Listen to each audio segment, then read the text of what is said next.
Hello, and welcome to this, which is going to be my final address, my final talk or speech as the leader of the Order of Bards, Ovates and Druids. Tomorrow, I'm going to be participating in a ceremony, and you can participate in it too, at 8 o'clock on these same channels, YouTube and Facebook, where the new chief of the order, Eimear, will be installed. And so I'm going to read my speech because I've prepared it in advance and I want to make sure I say everything that I want to say. Behind me, you can see the beautiful banner of the order that's been made. Thanks to a member, and it's wonderful. And I'm going to read you my speech. And this is going to take about 10 minutes, and then I'm going to light a candle and send blessings to Eimear, who's over in Ireland, and chant the Arwen. And you're welcome to join in.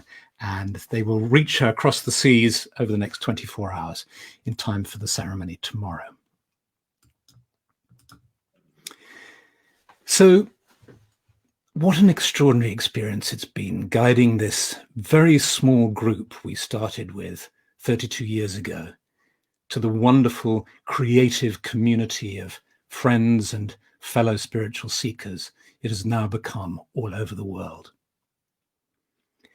As I stood as an 18-year-old on Glastonbury tour back in 1970 and was initiated as a bard into the Order of Bards, Ovates and Druids by the previous chief of the order, Newen, Ross Nichols, who you can see here, to whom I'm deeply grateful for having taught me so much. When I was initiated by him, I had no idea that 18 years later, I would take on the role of the order's chief. But in those 18 years, between my time of joining and my time of serving in this role, I learned so much about the beauty and the power of this spiritual way, inspired by the Druids of old, and yet so finely attuned to the needs of our time. Over the last 3 decades, the order has grown beyond all imagining. And thanks to so many gifted souls hearing its inner call, my work as chief has been a pleasure to perform. And now the time has come to hand on this role to another. Tomorrow, on the 6th of June, Eimear Burke will become our new chosen chief, and I hope you will be able to join us online at 8 p.m. British summertime for the ceremony of installation. In June next summer, we hope we can gather as friends and fellow members in Glastonbury to celebrate this event too. I thought I was going to be giving this speech to you in Glastonbury today. In fact, 10 years ago, I travelled to this moment in time. I had been following a series of exercises stipulated in a collection of gwersi, the Welsh term we use for our order teachings. These were designed for my eyes only and created by a member who is a specialist in succession planning. I was encouraged to imagine I was in a small spacecraft that had been specially built for time travel. And I was instructed to travel to this moment in the future. Well, here I am, and here we all are. And I have to say that as I got out of my spacecraft, I didn't imagine the situation as it is today. These very unexpected circumstances we all find ourselves in. So it never occurred to me that I would be giving this farewell message over the internet. But on reflection, there are advantages to doing it in this way. Now, far more of us have the opportunity to be together in this moment. Over the last 32 years that I've been leading the order, the most incredible people have joined our merry band, and it has been an absolute joy to work with them to help co-create this community and organization.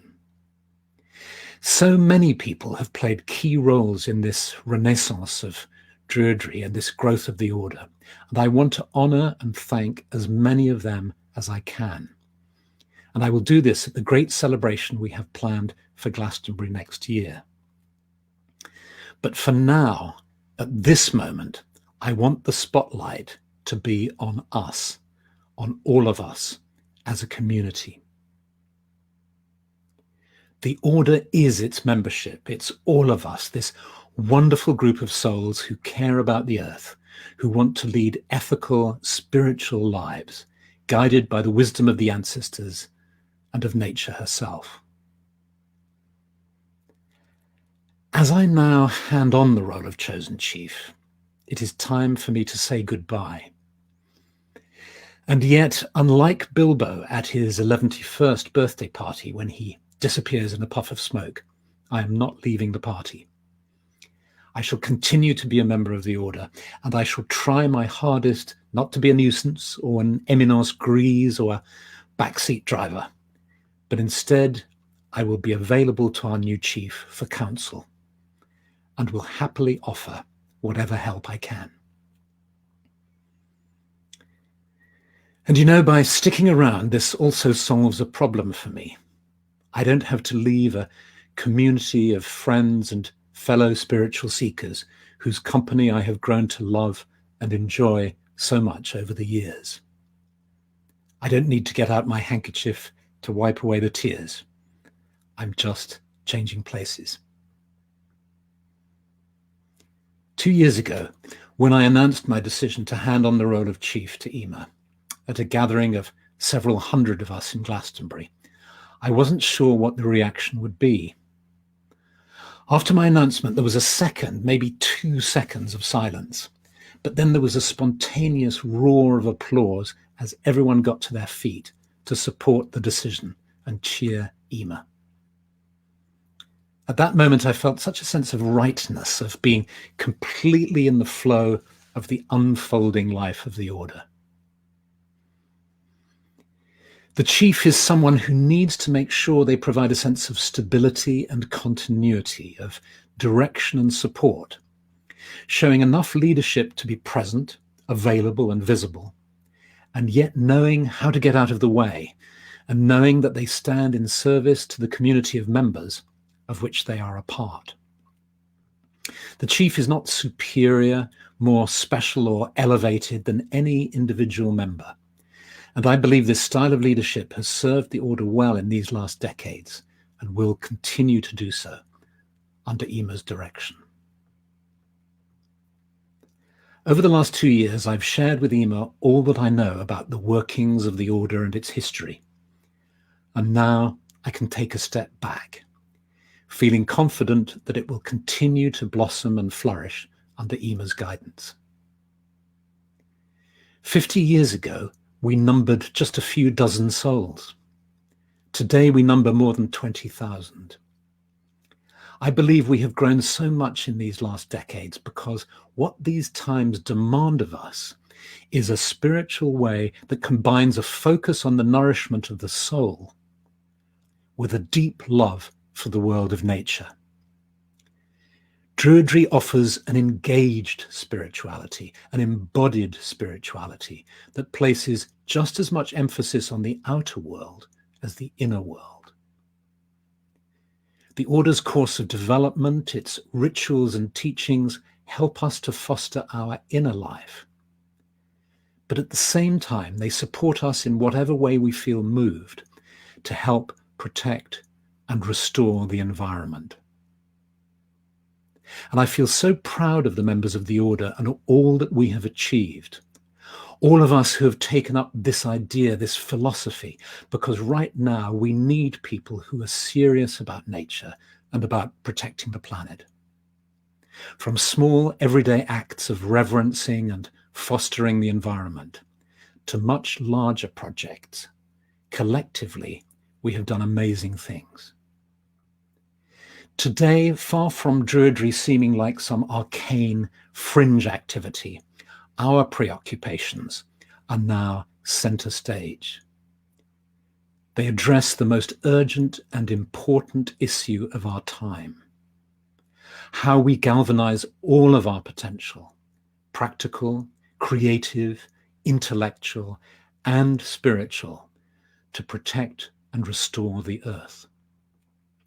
They address directly the gaze of Greta Thunberg and her generation, our children and grandchildren, to say, we are committed to our love of nature to the fullest extent, with all of our being, all looking towards the same horizon, a world in which every human being has enough to lead a happy, healthy, and fulfilling life, without suffering injustice, without terrible inequalities between rich and poor, without the destruction of habitats and species, without the pollution of our skies and seas. Together and individually in our own unique ways, I hope and believe that we can all fulfill these two most important aspirations of the Druid path: to care for our environment and all life, and to foster wisdom and compassion within ourselves and between ourselves. Thank you for all the support you have given me over the years. Many, many blessings. And as I'm sure we are all saying to each other right now, I hope to see you again soon.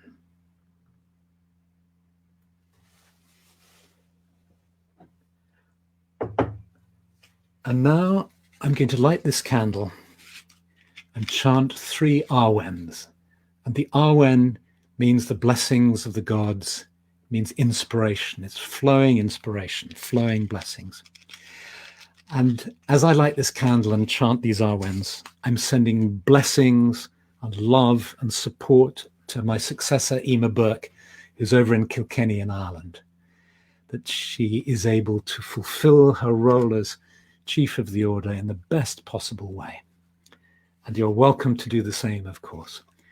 And as I do this, I'm going to, just before I went on air, I received a composition that an old friend of the Order and of mine, Chris Park, has just created for this moment. It's on the pipes. So I'm going to play this.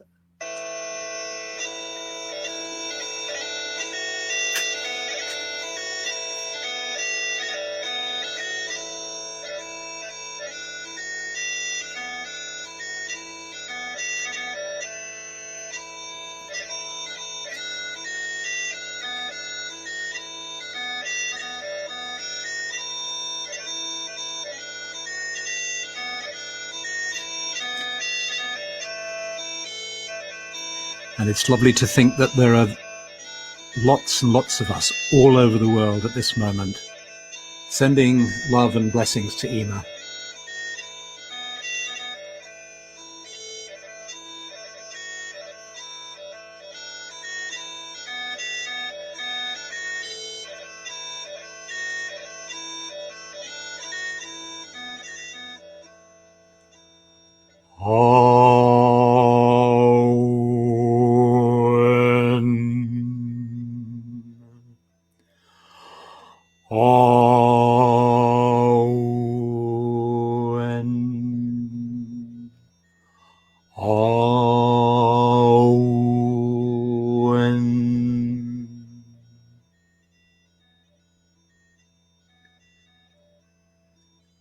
And I'll finish with a blessing we sometimes say, which is a blessing on our lives, a blessing on all lives, and a blessing on the land. Goodbye.